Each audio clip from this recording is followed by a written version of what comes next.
না এক যুবক আল্লাহ রসুলের কাছে অভিযোগ নিয়ে আসছিল যে আমি 2 হাতে কামাই, আমার আব্বা আমাকে বলা ব্যতীত 2 হাতে খরচ করে। আপনি যদি বাবাকে একটু বলে দিতেন। আল্লাহ রসুল সাল্লাল্লাহু আলাইহি ওয়াসাল্লাম লোক পাঠাইছেন যে যাও এর বাবাকে ডেকে নিয়ে আসো। তো যে ডাকতে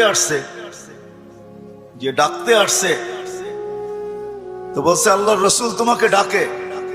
বলছে এই অবেলা? বলছে তা তো বলতে পারবো না। বলছে আল্লাহ রসুলের কাছে কে আছে? বলছে কাউকে তো দেখি নাই, কিন্তু তোমার ছেলে বসা ছিল। তো বাপ যখন বাড়ির থেকে বাহির হইতেছেন তো বাপ বুঝা ফেলছেন কেন ডাকে অবেলা। ছেলে যখন বসা তো মনে মনে কবিতা আবৃত্তি করতেছিলেন, মনে মনে। না জিহ্বা হেলতে ছিল না ঠোঁট নড়তে ছিল। তো জিবরিল আলাইহিস সালাম আয়েশা বইলা দিয়া গেছে যে আসতেছে, কিন্তু মনে মনে কবিতা পড়তে পড়তে। আল্লাহ বলছে সালাম দিবে, জবাব দিয়া কবিতা গুলা শুনা নিতে। তো বাবা যখন সালাম দিয়া ঢুকছেন তো আল্লাহ রসুল বলছে কবিতা শোনাও। তো সাহাবী রসুল বলতেছিল মান আখবারাক, আপনাকে কে খবর দিল? আমি তো জিহ্বা হেলাই নাই, ঠোঁটো নাড়াই নাই, মনে মনে পড়তেছিলাম। আল্লাহ রসুল বলতেছিল নাব্বাআনি আল আলিমুল খাবীর, আল্লাহ আমাকে জানায়া দিছেন, আল্লাহ আমাকে জানায়া দিছেন। তো যখন কবিতা পড়তেছিল আল্লাহ রসুল তো আব্বাকে দেখেন নাই, পেটে আসতে দেরি, আব্বা দুনিয়ার থেকে যাইতে দেরি করেন নাই। বিরাট বড় একটা শূন্যতা ভিতরে ছিল। বাপ দেখাও তো একটা বিষয়, বাপকে দেখেন নাই বিদায় ভিতরে একটা শূন্যতা ছিল। তো বৃদ্ধ কবিতা পড়তেছিল আর আল্লাহ রসুল চোখের পানি জড়াইতেছিলেন। কবিতা অনেক লম্বা, আমি 2-1টার তর্জমা শুনাই আপনাদেরকে। বৃদ্ধ বলতেছিল মনে বড় আশা ছিল, একা আছি, 2 জন কবে হব? হয়ে গেলাম 2 জন। তো দুজনেরই আশা জাগলো যে আমাদের কুল ভরবে কবে। আল্লাহ কোলো ভরা দিল যেদিন তুমি আসলে।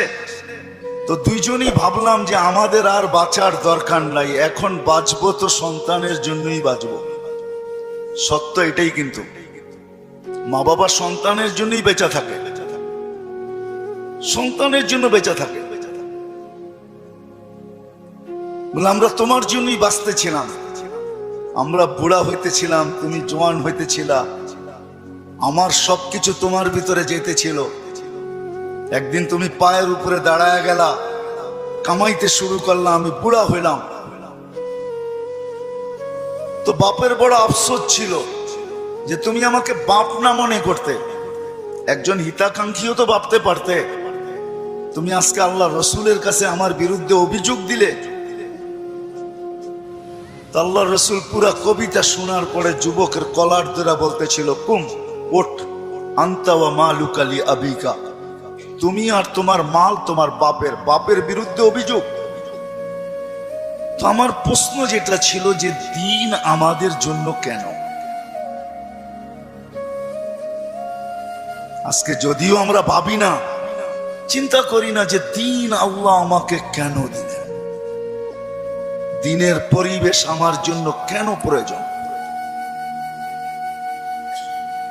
কেন প্রয়োজন? সত্য এটাই, আপনি মানেন আর না মানেন, বোঝেন আর না বোঝেন, এটা কিন্তু আল্লাহর তৈরি, আল্লাহ তৈরি করছেন। কে তৈরি করছেন? এটা কার তৈরি করা? এটাও তো একটা মেশিন, মানব নামের মেশিন, ঠিক না? না মেশিন না? মেশিন তো। এটা যতগুলা কাজ একসাথে করতে পারে, দুনিয়ার কোনো মেশিন মনে হয় এতগুলা কাজ একসাথে করতে পারে না, ঠিক না? এটাও তো মেশিন, এটার আল্লাহর অস্তিত্ব দেওয়া মেশিন। একটা ছোট প্রশ্ন আপনাদের কাছে আমার, সমস্ত মেশিন চালানোর জন্য যদি রীতিনীতি থাকতে পারে, তাহলে এই মেশিনটা চালানোর জন্য কি কোনো রীতিনীতি নাই? ওটা কার পক্ষ থেকে নির্ধারিত হবে? মেশিন যে তৈরি করে তার পক্ষ থেকে নির্ধারিত হয়, ঠিক না? আপনি স্বীকার না করতে পারেন, কিন্তু আমার কথা লেখা রাখেন, আপনি আর আমি জমিনে আসছি সাদা কাগজে সিগনেচার দিয়া। আমি কোরআন দিব আপনাকে, সাদা কাগজে শুধু সিগনেচার দেই না, সাথে সাথে ফিঙ্গারও দিয়ে আসছি, ফিঙ্গার। নাইলে কোরআন এই কথা চিৎকার দিয়ে কোনোদিন বলতো না, আলাস্তু বিরাব্বিকুম ক্বালু বালা। আল্লাহ জিজ্ঞাসা করছিলেন আমি কি রব নই? আমরা সিগনেচার দিয়ে আসছি সাদা কাগজে, আপনি আমাদের রব। আজকে যদিও নাকি আমরা ভুলে গেছি, সত্য এটাই, সমাজের চতুর্দিকে তাকাইলে দেখা যায় সবকিছু পাওয়ার পরে ভুলছি তো শুধু আল্লাহকে ভুলছি, আর কাউকে ভুলি নাই। আপনি যুবকের দিকে তাকান আর বৃদ্ধের দিকে তাকান, নারীর দিকে তাকান আর পুরুষের দিকে তাকান, শিক্ষিতর দিকে তাকান আর অশিক্ষিতর দিকে তাকান, গরিবের দিকে তাকান আর ধনীর দিকে তাকান, উচ্চ সোসাইটিওয়ালাদেরকে দেখেন আর নিম্ন সোসাইটিওয়ালাদেরকে দেখেন। সবার দিকে তাকাইলে একটা কথা সুস্পষ্ট, সবকিছু আল্লাহর থেকে পাওয়ার পরে কিন্তু আমরা ভুলে গেছি আল্লাহকে। সবকিছু পাওয়ার পরে, সত্য তো? হ্যাঁ, যদি প্রমাণ চান আমি দিতে পারি, প্রমাণ চান আমি যুক্তি দিয়ে দিতে পারি। বলেন ডেলি অক্সিজেন নেন কার? কে অক্সিজেন দেয় আমাদেরকে? হ্যাঁ মানেন? হ্যাঁ, আমার তো বুঝে আসে না আপনাদের এলাকায় ঢোকার পরে যে উন্নত বিশ্বের কোনো লোককে যদি এই এলাকায় ছেড়ে দেওয়া হয়, বা ঢাকা শহরের গণবসতি এলাকাগুলাতে ছেড়ে দেওয়া হয়, বা পুরান ঢাকার কোনো গলিতে ঢুকাইয়া দেওয়া হয়, ও মনে হয় বাহির হয়ে ভাববে যে এইখানের মানুষ অক্সিজেন নেয় কি করে, ঠিক না? মনে হয় বুঝাইতে পারি না, কিন্তু আমাদের নিতে কোনো অসুবিধা হয়? হ্যাঁ, আপনার গলিতে অক্সিজেন কে ঢুকায়? হ্যাঁ, কাটটা নেই,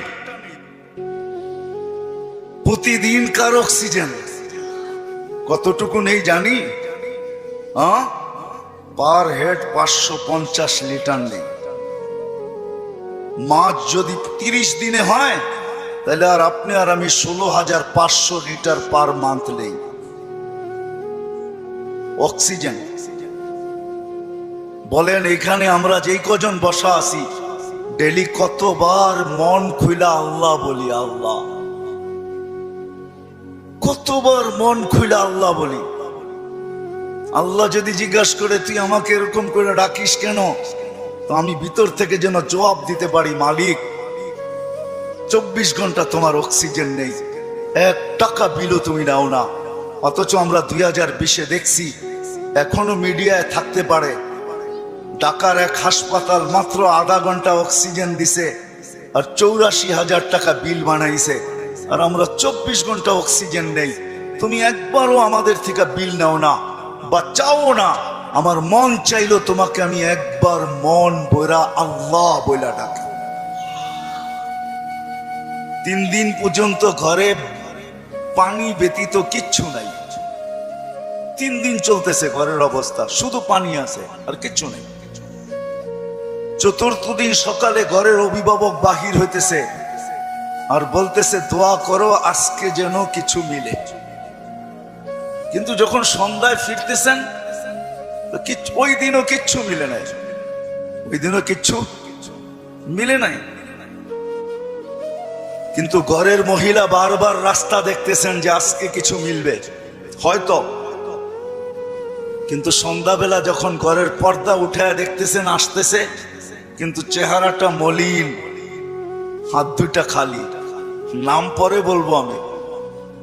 যখন একবারে ঘরের কাছে চলে আসছে, এখন আর আওয়াজ, পর্দা নষ্ট হবে না, তো আওয়াজ দিছেন আলী। বুঝছেন তো?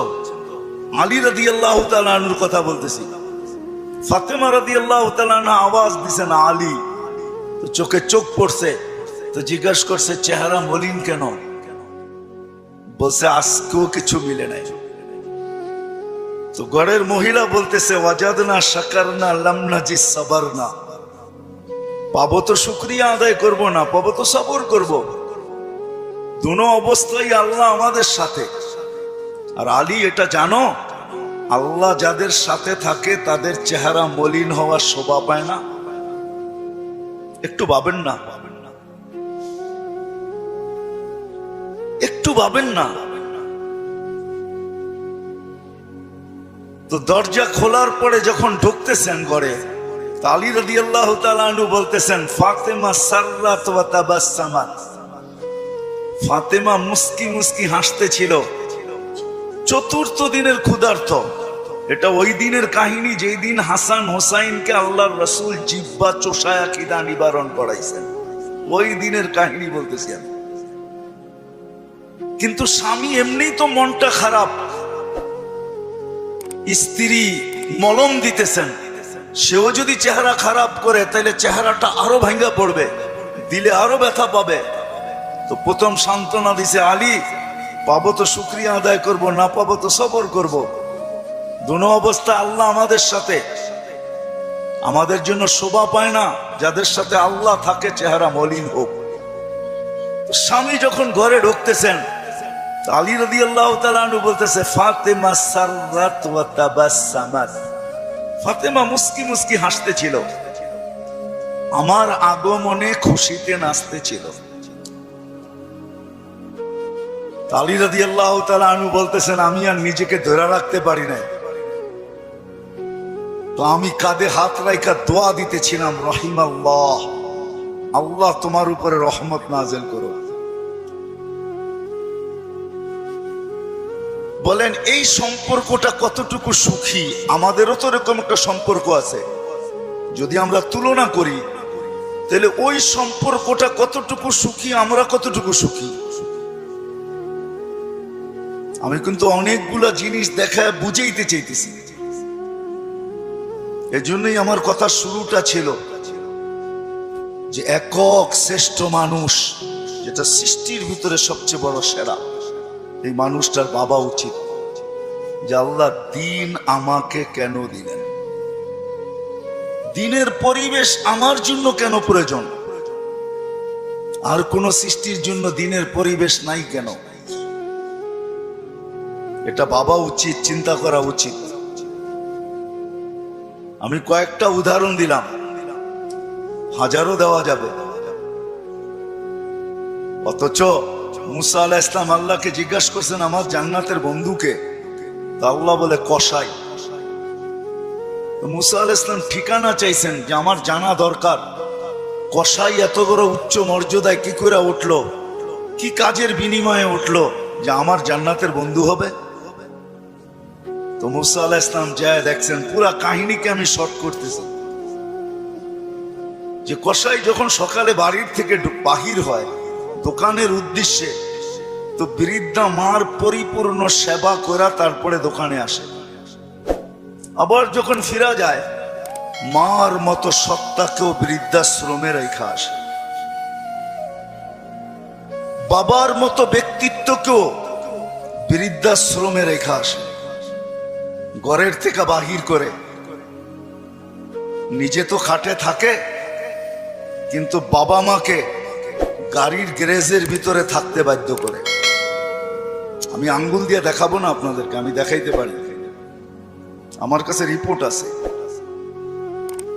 কিন্তু আমরাও জানি। মানুষ যখন দিন না বোঝে তখনই কিন্তু ভাইয়ের বিরুদ্ধে। আমি তো বৃদ্ধাশ্রমের কথা বলতেছি। আজকে তো মিডিয়াতে দেখা যায় সন্তান মা বাবাকে সাত টুকরা করে। সত্য তো? কারণটা কি? সে দিন বোঝে নাই, দিনের প্রয়োজনীয়তা মনে করে না, যে দিন আমার জন্য কেন দিলেন আল্লাহ আমার জন্য দিন। তখনই কিন্তু যা আমরা দেখতেছি বর্তমানে, এগুলা দেখতে হইতেছে এই জন্য যে ভাইয়ের বিরুদ্ধে কেস করতেছে। সিভিল কেস কিন্তু সমস্ত আপনজনের বিরুদ্ধে, প্রতিবেশীর বিরুদ্ধে খুব কম, আপনজনের বিরুদ্ধেই সিভিল কেস, জায়গা জমিন কেস সবচেয়ে বেশি। আপনি 80% কেন 90% পাবেন।